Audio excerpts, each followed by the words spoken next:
Welcome, everyone. Welcome to our second symposium, Intersection of Religion and Science with Aisha Mohamed. My name is Firdausa Hassan. I'm the Muslim Student Program Associate and the Assistant Director of Interfaith Institute at Augsburg. This event is hosted by MSA and Interfaith at Augsburg and the Batalden Ethic Grant. I want to acknowledge the Batalden Grant funds their generosity and the support of by Paul, class of 63, and Alson, class of 63, and Stefan, class of 67, and Sandra Baltalden. I just want to say thank you for your generosity and making this possible. Second is I would like to introduce a good friend of mine, Aisha Mohamed. Aisha is a class of 2016. She was interfaith scholar, and she was a bio major. She was an also active of MSA. As well, she was the Echo. She wrote for the Echo. And she's also was part of the NIMO project. So Aisha, when at her time at Augsburg, she was extremely busy, as you can see. But she was also someone who always gave back to the community, who also had passions for science and also had a passion for religion. I remember working closely with Aisha. She was my intern for the Interfaith Youth Connection for 1 year after she graduated. So I really got to know Aisha pretty well. We traveled together. Aisha is an extraordinary individual who loves science and also loves religion. And she always finds ways to make those connections. As she was in the at the time, she worked at Science Museum. She also helped create a prayer space. She's also figuring out a way to get people to think about more beyond than what science students would be like for their campuses, but she's always connected to it. And she also helps young individuals who are interested in science too. So she and her colleagues started the science program where they help underrepresented youth of color connect them to science and STEM field. So I'd like to welcome Aisha Mohamed. Before I do that, I just want to give some ground rules. So if we're going to do Q&A, please submit your questions and answer below. Aisha. Thanks, Firdausa. That was really nice for you to say all those things. I'm just going to share my screen because I wanted to share pictures with you all that kind of highlights my journey. Let's see. I also don't have a Facebook, so this is like my opportunity to showcase my photography skills. Okay, so can everybody see this? Okay, so I have the task of talking about the intersectionality of science and religion, and then I threw in a bonus race because those are big parts of my identity. I am going to highlight two major themes in this talk. One is the pursuit of knowledge, which was highly valued in my household. And second would be service to others. I have these two pictures just to show you my baby picture over here in the cow dress from the 90s. And this other picture on the other side with all these other people are my family. So I'm the eldest of 5 kids. And my aunt right here in the blue scarf, she has a bunch of other kids. So I'm the eldest of a lot of kids and cousins. And so basically growing up, it was not foreign to me to serve, teach little kids how to tie their shoes, wipe their nose, take them to the bathroom, read a book to them. It just came very naturally to me because I'm the eldest of many kids. And also being a Muslim woman growing up in my household, one thing that was valued very much was service to others. I know we were taught the pillars of Islam, and one of them is charity. And when you don't have money to give out, you can give people your time. And that's the way I saw service, as a way of dedicating my time to others. And also I grew up a daughter of immigrants, and one of the things that was highly emphasized was education. And education was a way for you to better yourself and to get further in life. And so it wasn't something that was very foreign in my faith tradition either, because the Prophet, peace be upon him, when the Quran, which is like the holy book, was revealed to him, he was told to read. And reading and writing and the pursuit of knowledge is like very key in Islam. And I just felt like these two passions of mine have been like throughout my journey, even to this day. Like these two themes are present very much to this day. I grew up in a very strong Muslim household where I was, taught how to read the Quran, which is the holy book.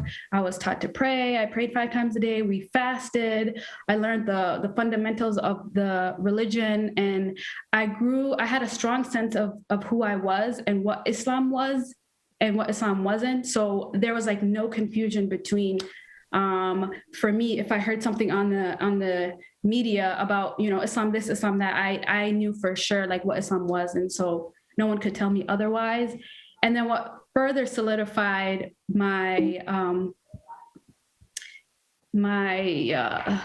like faith tradition or my strong identity in myself was I was able to move from Minnesota to Kenya when we were 10 years old. And that was very much a transformative experience because I was surrounded by people of color who looked like me.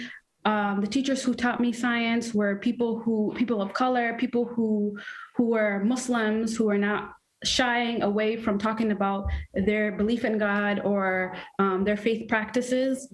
And this is a picture of me in my uniform with my siblings. And then on the other side is a picture of my family with my mom, my brothers and my sister. So that's 1, 2, 3, 5. That's 5 of us.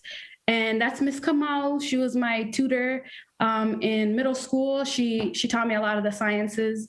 One teacher that really stood out to me in 6th grade was teacher Yasmin. She was a Muslim woman. She was a hijabi, so she covered her hair. And basically, she was teaching us about the heart and how the human body worked and all that stuff. And she was just so in awe of like how the heart was working that she took a moment to just say, science is like gives you a greater appreciation of God's creation. And she said, science will help you appreciate God more. And I was just so inspired by that I really wanted to pursue science because I really loved my religion and I really wanted to learn more about God.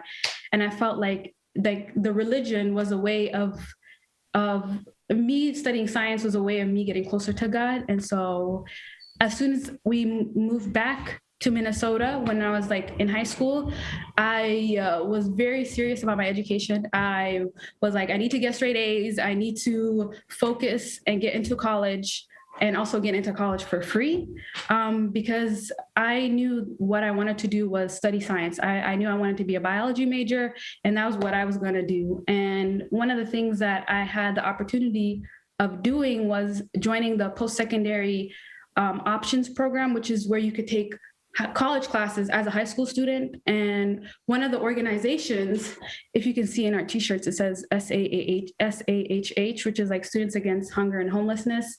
And it was an organization ran by students to address the issue of hunger and homelessness in our campus. And one of the things we did was organize food drives. We opened up a resource and referral center where we gave out food regularly, where we gave out hygiene items regularly. And basically, it was a need that needed to be met in the community, and our student organization was there to address it. But also, I felt like it was like a religious responsibility as well for me to address this issue. And basically, I felt like hunger and homelessness was an injustice.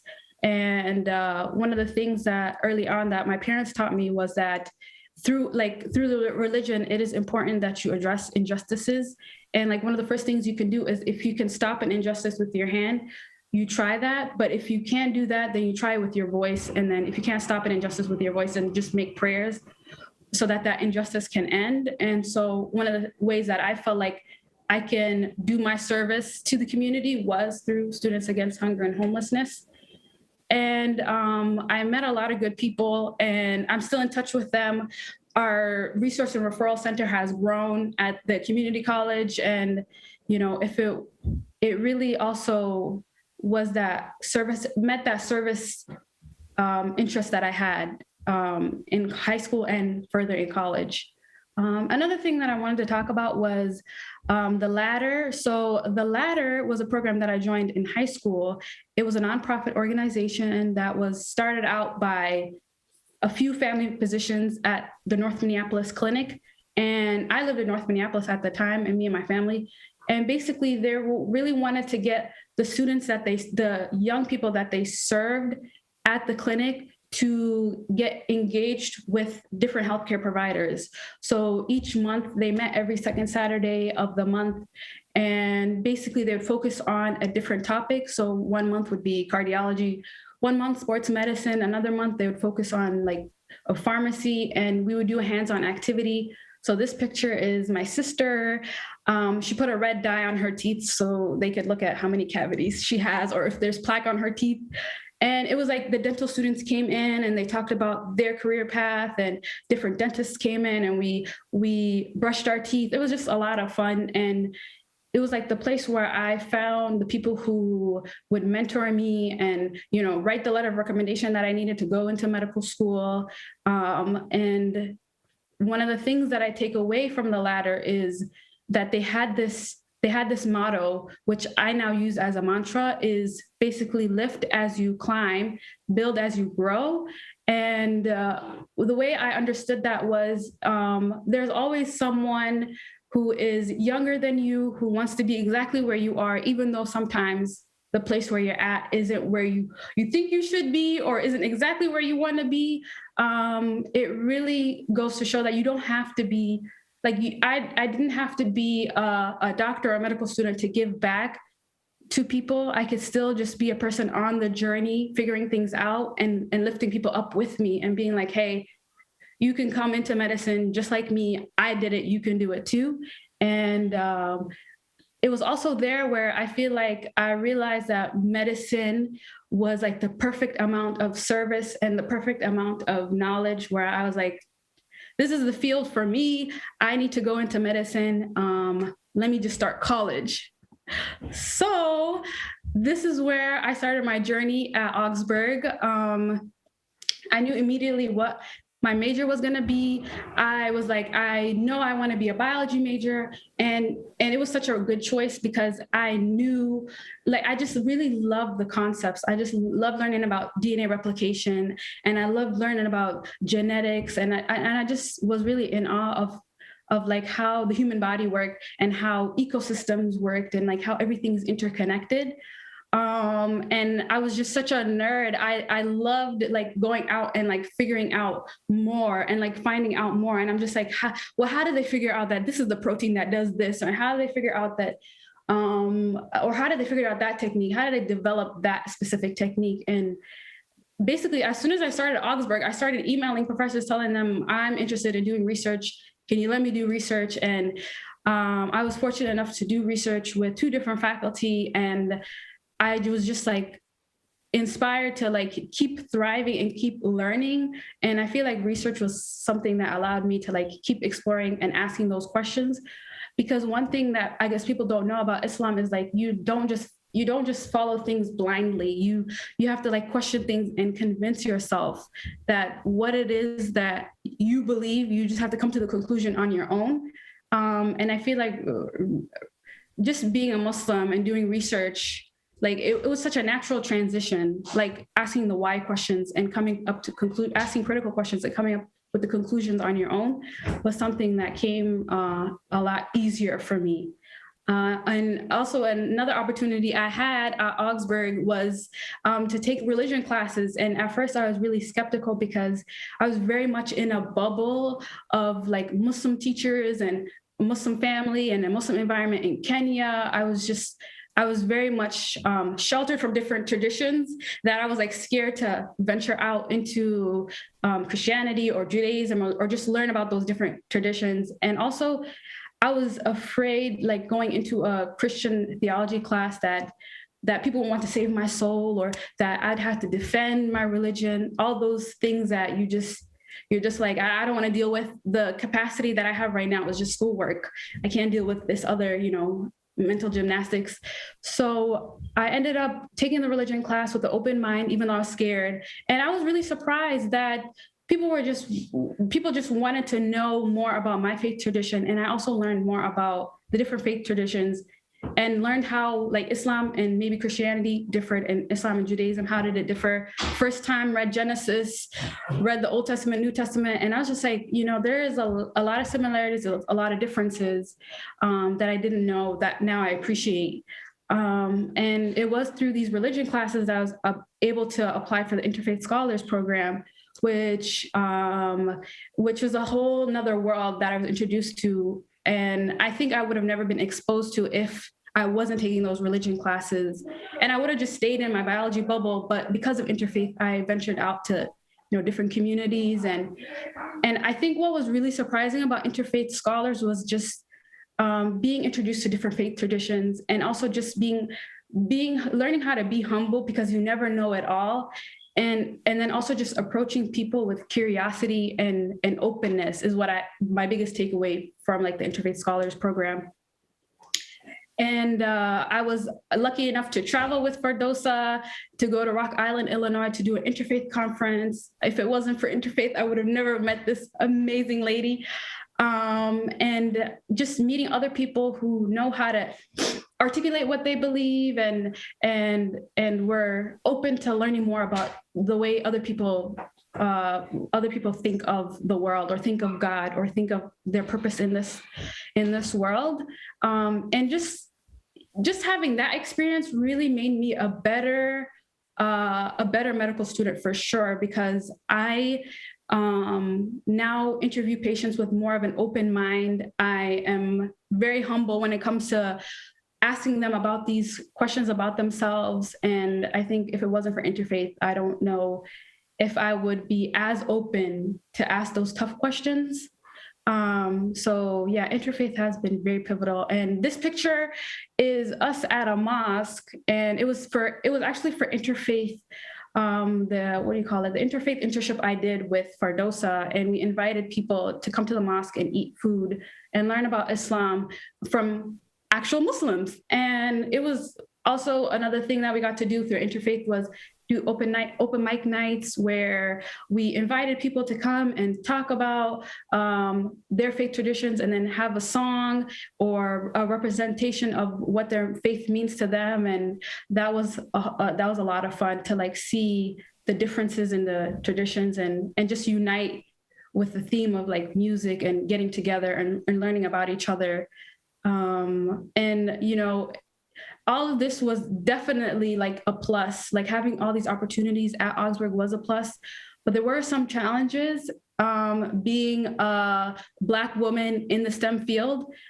This picture is from the Augsburg website, and it's a good representation of who the biology majors are. It's mostly white. There's only like 2 like Black people in here, and hopefully things change now, but it was really hard having to like constantly prove yourself, and having to constantly show that you are determined, and that you are dedicated, and that you're not lazy, and that like you always have to be on your A game. And I feel like that wasn't something that was expected of my white counterparts. And not being able to see like faculty that look like you was also very discouraging. And it was very difficult dealing with like the microaggressions, where, teachers would tell you, are you sure this is what you want to do? Are you sure medicine is right for you? Here's another career path that might be easier that we see you going into.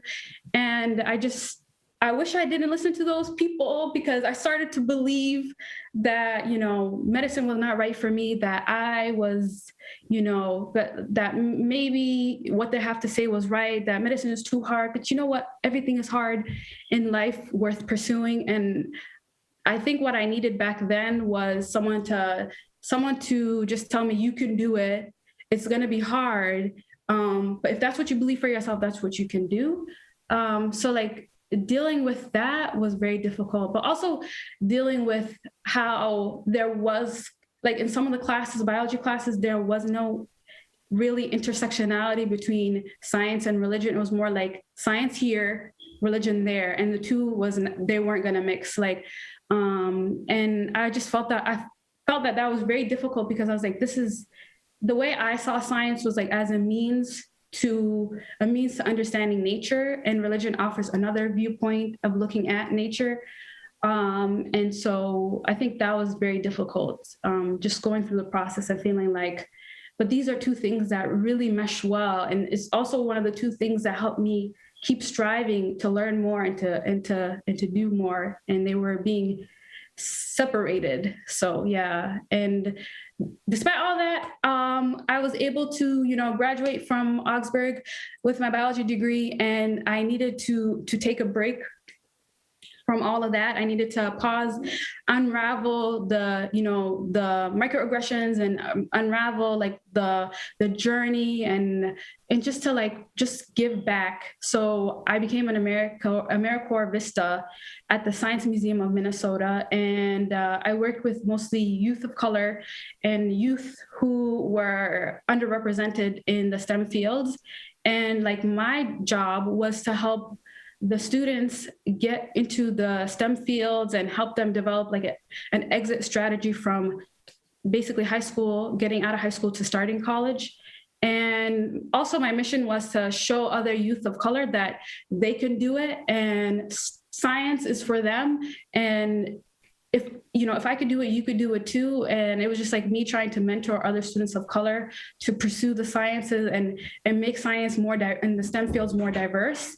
One of the cool things I got to participate in was Science Fusion, which is like a yearly event where we get to acknowledge, Black people's contributions to science, Asian Americans' contribution to science, and Latino communities' contribution to science, because those are things that are not really highlighted unless it's like Black History Month or something like that. And so it's something that really motivated me, and also like kept me feeling, really filled my cup, because I was really feeling like I was running on E, and working at the Science Museum, I was reinvigorated. So one of the things that I got to do at the Science Museum was help open up a quiet space. Before I came there was no space to pray, and I literally had to find a corner to pray in. And each time it was a new corner, because sometimes some corners are occupied, and I have to pray like 5 times a day. So Zan, who's wearing the blue scarf, spearheaded this project to get a quiet space open. And then I was there to assist her in any way that she needed, and like open up this space so that we could meditate and pray. And, it was something we needed. And it was easy for me to ask for it, because I came from, Augsburg, having all the resources that I needed. We had a quiet space, we have a meditation space. It wasn't so difficult getting your religious needs met. So it felt like a no-brainer to like get this space open at the Science Museum. It was something that we needed, and we got it done.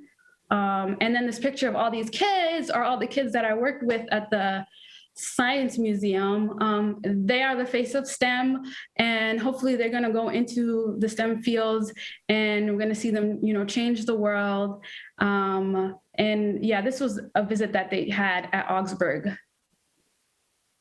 One thing that was a really big highlight also from the Science Museum was that the kids that I just showed you, they wanted to participate in a march, and the Science Museum usually doesn't get involved with, politics and stuff like that. They're nonprofit, things like that. But this was the time when Trump was recently elected, and the idea of, climate change is a hoax was, running around. It was gaining traction. So basically what we did was we got the students to participate in the event by giving speeches, by leading the march, carrying the banners. And, some of the students told me that this was like the first time they felt like their voices was being heard, and that they felt like what they had to say mattered. And basically the students really loved it. It was on Earth Day. And it was my way of also showing the youth that, there's other ways to voice your concerns, and participating in marches and protests is one way that you can do that.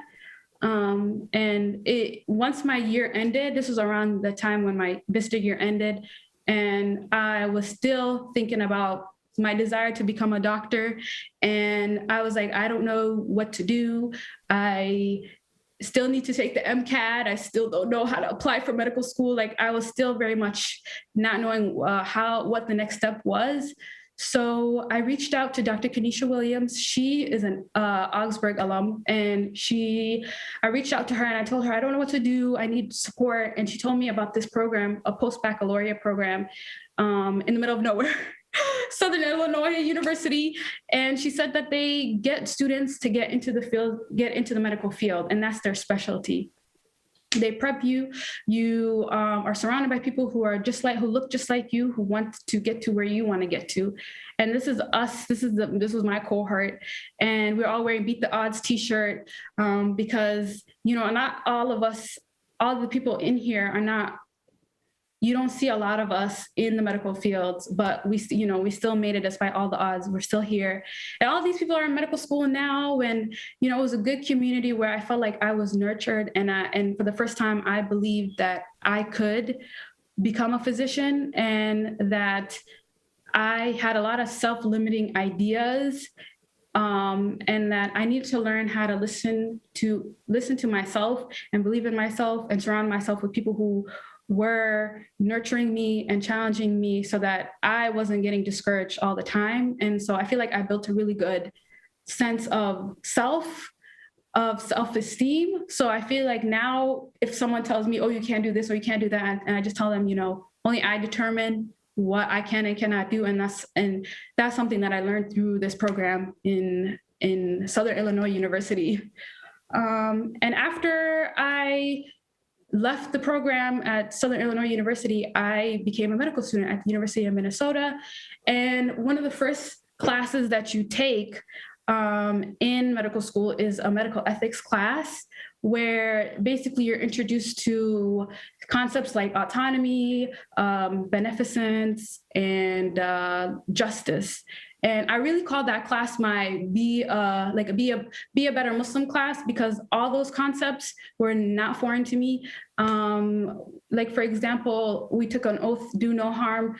That's like something that's very central in Islam. There are passages in the Quran that say if you harm one person, it's the same as harming all of humanity. So it wasn't a very foreign concept to me, and just treating people right and with dignity, and that all human beings have dignity, and just approaching people with that sense of humility really was very helpful for me, because I feel like it was not a foreign concept to me. It was very much a muscle that I practiced, like just growing up as a Muslim woman.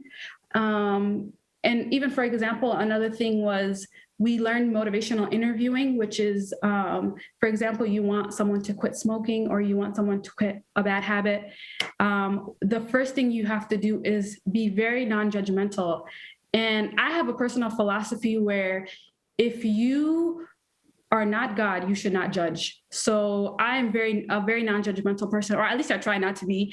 And it's very like it just makes a whole lot of a difference when you approach someone who's struggling with something, let's say an addiction or something like that, with a sense of like humility and understanding and concern.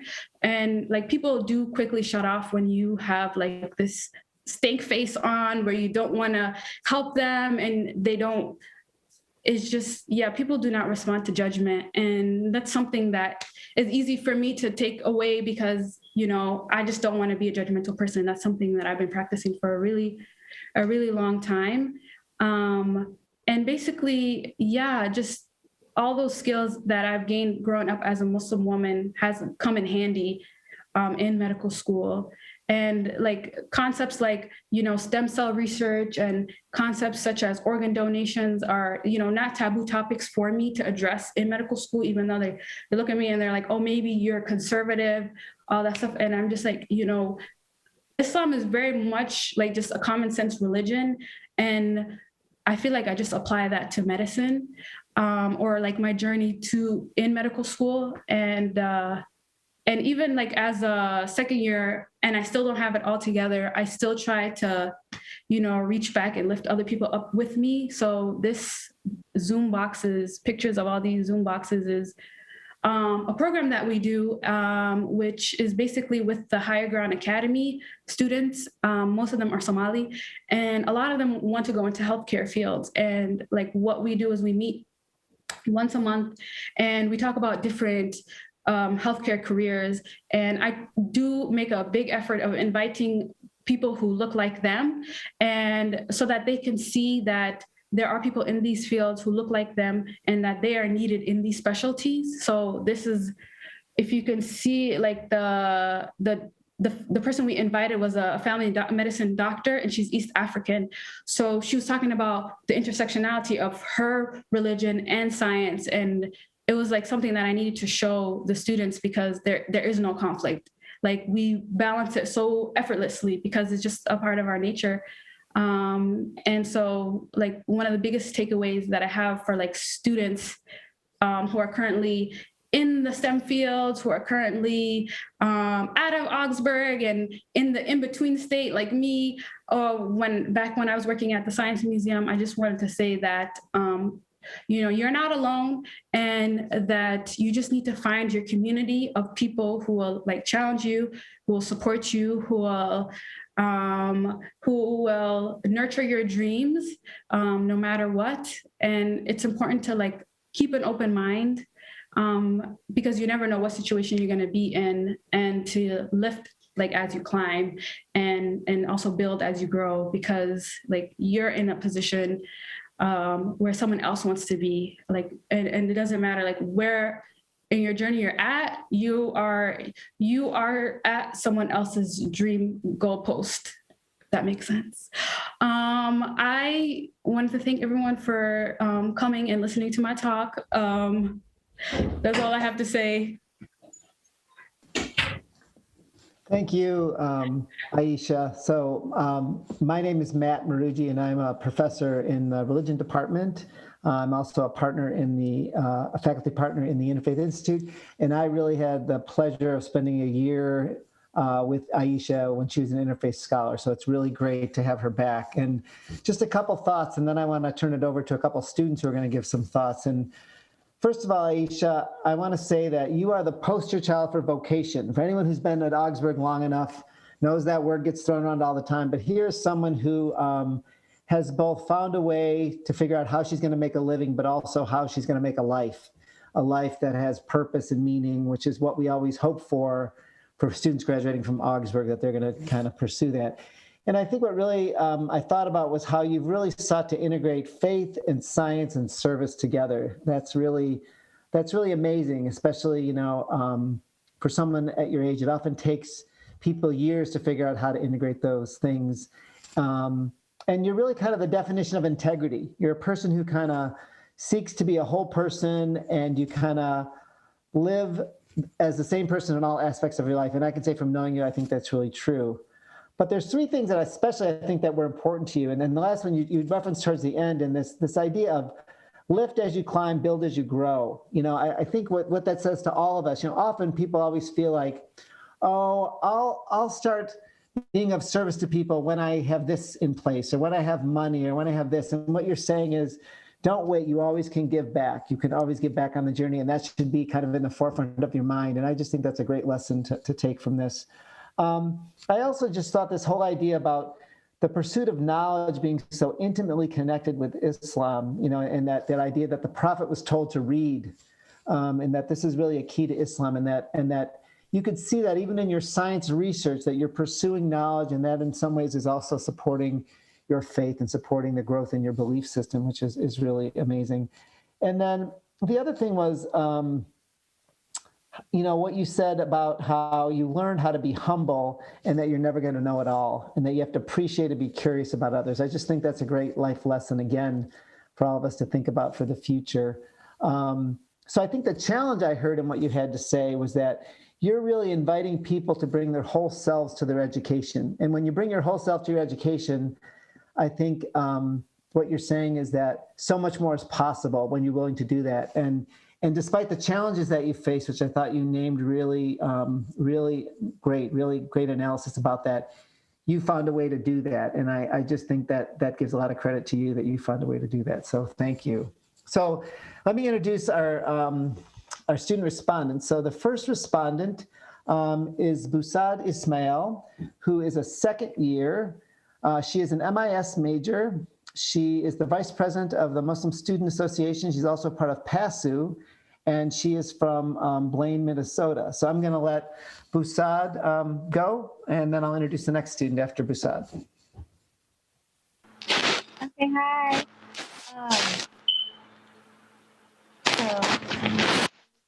The question.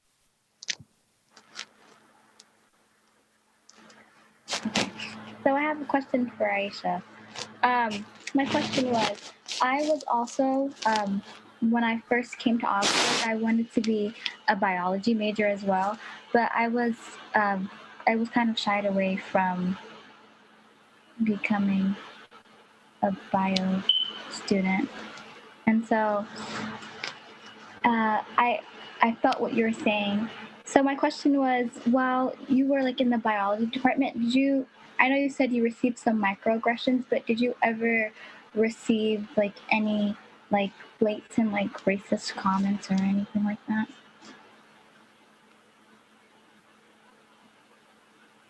Do you want to go ahead and just answer that now, Aisha? We're going to wait till the end, but why don't you go ahead and answer that?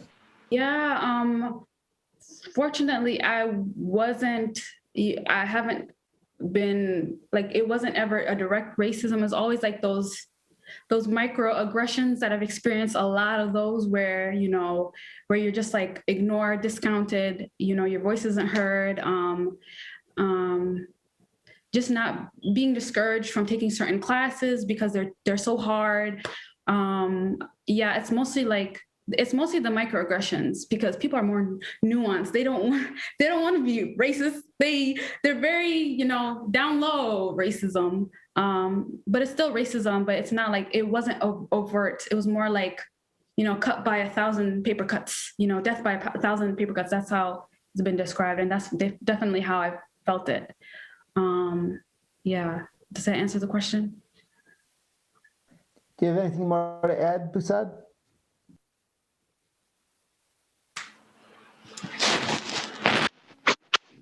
Yeah, and so so hi guys, I am like the vice president of MSA, and like Matthew said, I am an MIS major, and I'm also second year here at Augsburg. Okay, thank you. So the next student respondent is going to be Isaac Tade, and Isaac is a biology major and a religion minor, and he's a senior. He was an interfaith scholar in 2019, 2020, and a Christensen scholar in 2021, so this year. And next year, Isaac is off to dental school at the University of Minnesota. So go ahead, Isaac. Okay, great. Can everybody hear me? Okay, sweet. Thank you, Matt, and thank you, Aisha, as well. That was a very insightful and brilliant kind of reflection on your life up to this point. I really appreciated your connections between your Islamic faith and like the pursuit of knowledge, which Matt touched on a little bit before. Like the prophet was told to read, and he did, and that's such a beautiful thing. And knowledge is, so I'm Christian, and my mom is a Lutheran pastor through the ELCA, and through our tradition as well, like the pursuit of knowledge has always been a value and of great importance. So I totally and fully understand what you mean when you say science is your way of understanding God's creation better. And I think that was really beautiful. And for me, that's been one of my biggest motivations to go into STEM as well, and to go into dentistry, adding, that service aspect onto it. Faith, science, service. I think you have to, at least for me, I have to have all three, and they have to fit together like some kind of puzzle for me to be at my best, especially when I'm considering, going into dentistry and going into healthcare. I also loved how you talked about you don't go into your faith blindly. And that's something that you have to continue exploring. It's an investigative work, right? Trying to figure out what exactly it is that you believe. What does your religion believe? What do you stand for? What is your true faith? And I love that you kind of sought that out by also learning about how other people believe, what other people believe. Like through interfaith, you talked about being open to new experiences that others have. And that was really my experience with interfaith as well. I was in the interfaith program with Matt last year, doing a lot of the same type of work, but really just learning from others and what they believe. And I believe that to make change, especially on an interfaith scale, it's important to go beyond tolerance and get into the realm of engagement, right? I think tolerance is a very surface level achievement. You can tolerate your neighbor, but are you engaging with them? And are you actively looking to learn from them? And I think that's a thing that you have been doing. You've described since even before college, and that's I think is a very wise thing to do.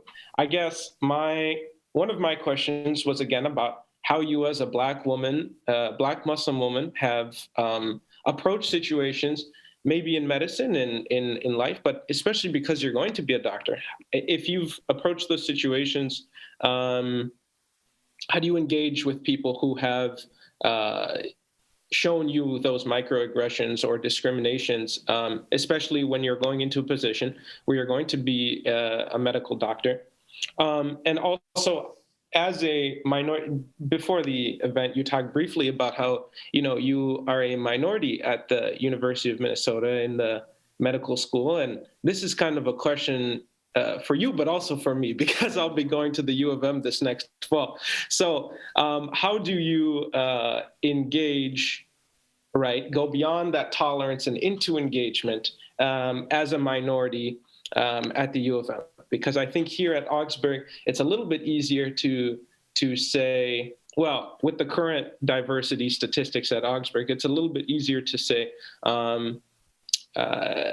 I will connect with these students a little bit better because we come from a similar background. They look like me, da-da-da-da-da.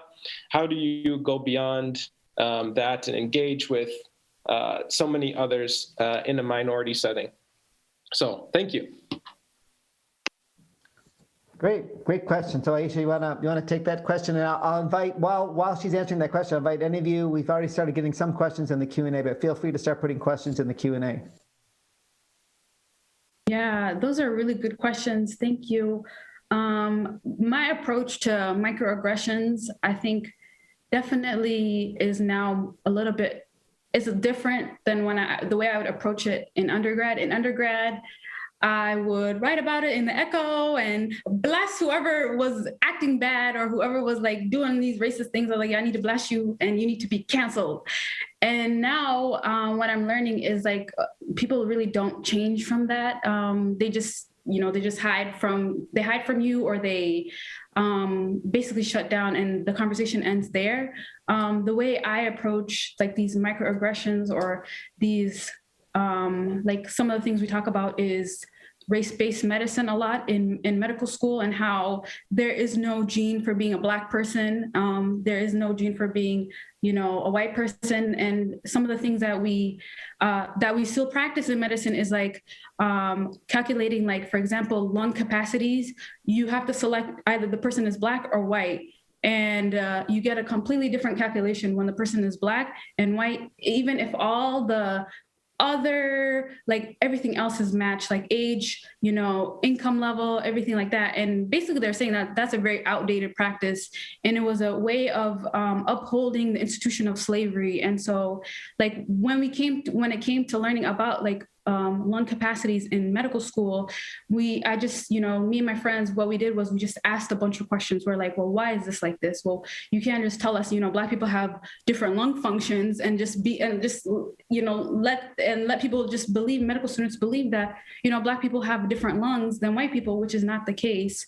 And so one of the ways that we did that was like just basically asking a lot of questions, asking our professors to like challenge their beliefs and like really encourage dialogue and being like, this is something that is a very outdated practice. You should like definitely preface the subject with saying that there's no genetic basis of race, and letting people, and just talking about also all the social determinants of health, and talking about why it is that you can't just tell us, oh, Black people have more hypertension than white people. You have to let us know about all the different inequities that are going on in society that make things the way they are. So like basically like encouraging our professors to like explore those options, and always like encouraging them to keep bringing up those nuances or those differences, because if you just leave it like that, you're just gonna get a whole generation of other doctors just thinking like, oh, Black people have hypertension, period. Like the conversation stops there. So I think one way you can approach it is like always challenge like what they're presenting to you, and always just like, and not like call out people, but like tell them like, hey, this is how I received this, this is an outdated practice. Is there any way you can rectify this situation? And I think that's a lot more fruitful than just being like putting a person on blast and saying, can you believe this person still thinks that Black people have different lungs? Like, yeah, it's a lot more fruitful to have those types of discussions than versus like just calling people out and being like, hey, you're racist, things like that. In terms of engaging others, I think that was a very difficult question, because I tend to, since I'm like, I'm like more of a minority now than I was in college. I just feel like I tend to stay in my bubble of like other students of color, other Black students. But like when I do venture out, I try to, and the times when I do venture out is mostly in different classes, and I just try to like, I bring my whole self and not try to like, I don't know, sugarcoat like who I am, or hide bits of who I am, and just like come as I am. And hopefully people can open up, and that's how I guess I could like learn more about different, or engage with different people, different communities. But also another interesting thing is I also joined the what do you call it? This is because I have such an interfaith mindset. I joined the Christian Medical Student Dental Organization, and they're just looking at me like, who's this girl? Why is she here? She wants to be Christian? And I'm just like, I'm just really curious about different faith traditions. And I really feel like a lot of things can be done when us people of faith get together and, do good work. So yeah, definitely venturing out and joining like the Muslim Student Association. Even if you're not Muslim, I think that's like one way that you could like definitely grow and learn about different people. Wow, what an answer. That's great. You rock. Okay, so here's some, and please continue to get some answers in the question and answer, please. But this question you kind of started to answer, but maybe you can give a little more depth to it. And someone asked, how did you feel about being a Muslim going into a predominantly Lutheran Christian school? Was it hard? And did you have a safe space?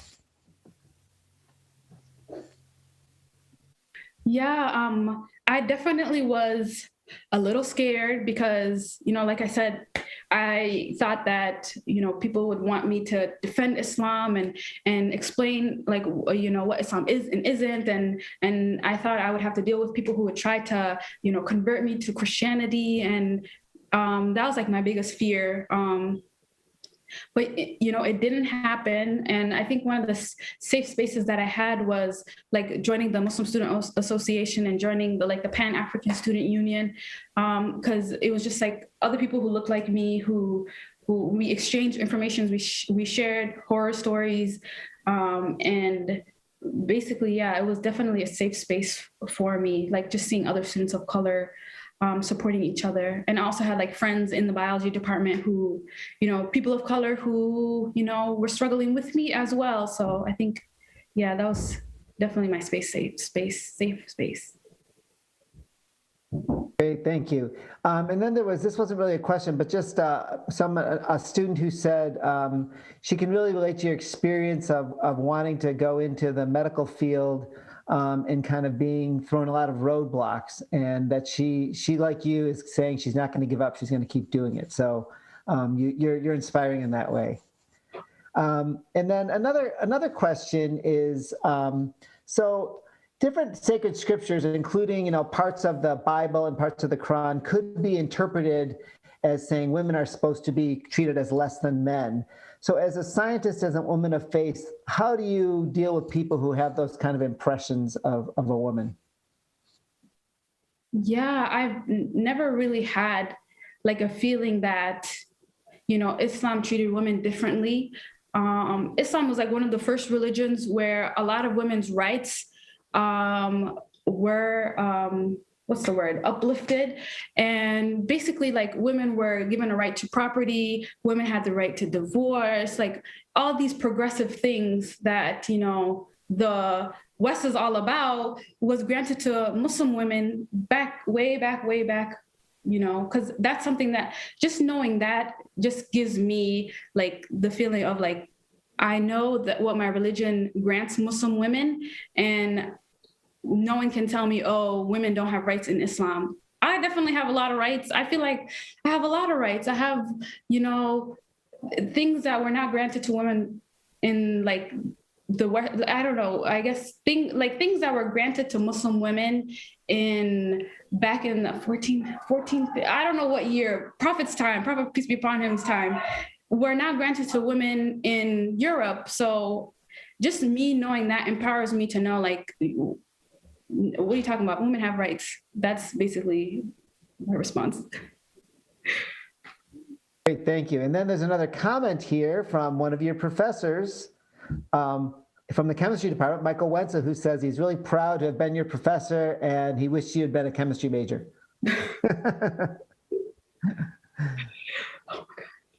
So I have a question for you. So my question is,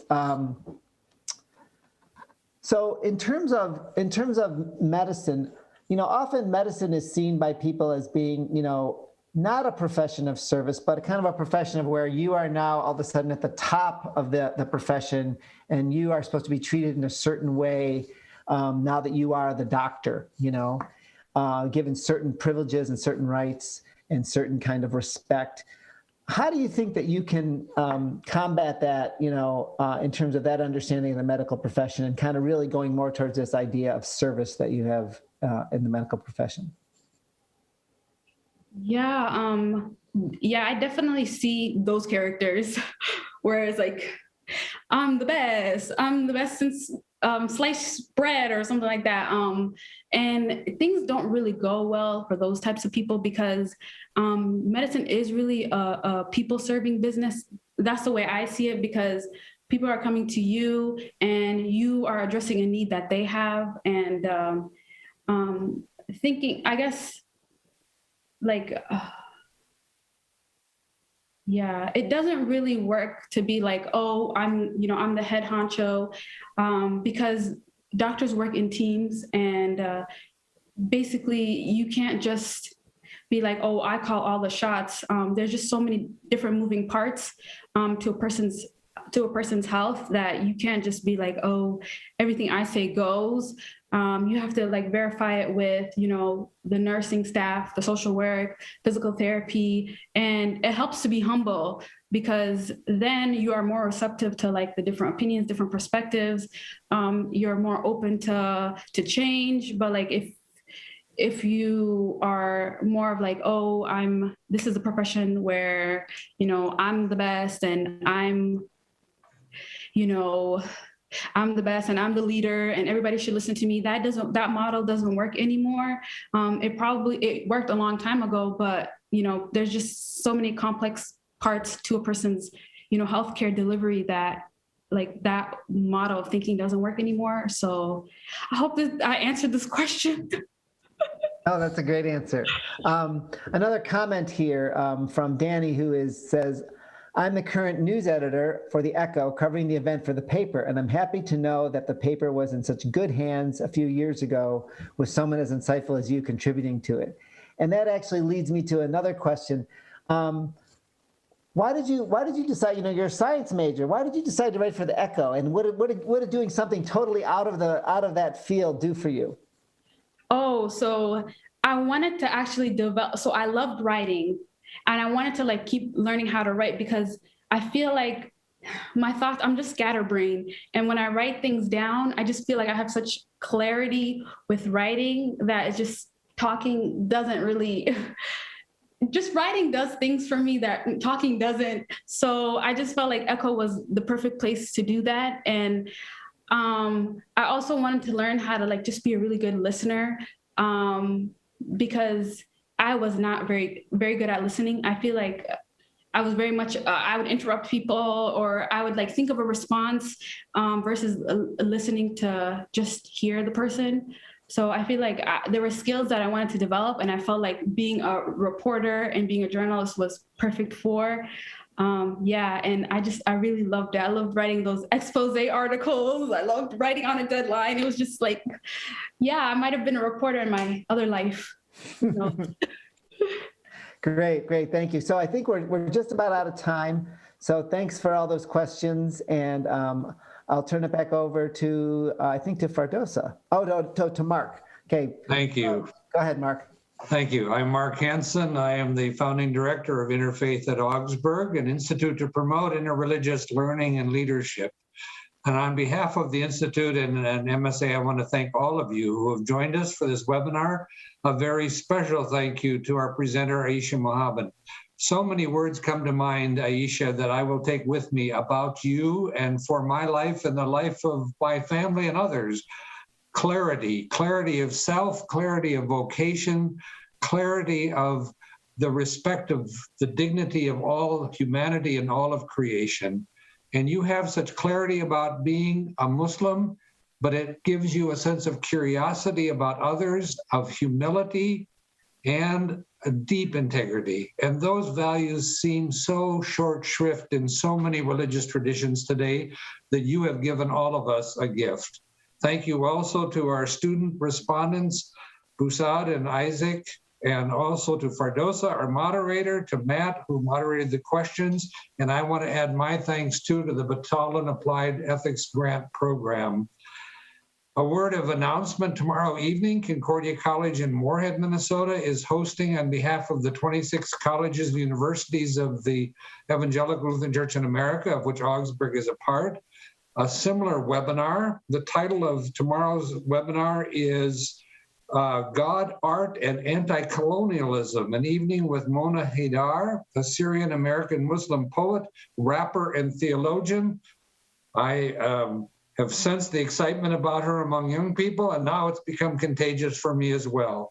If you're interested, go to Concordia College, Moorhead, Minnesota's website, and you can learn how to log on tomorrow evening at 7 p.m. Thank you all. We hope you look forward to other offerings on behalf of Interfaith at Augsburg. Have a good evening.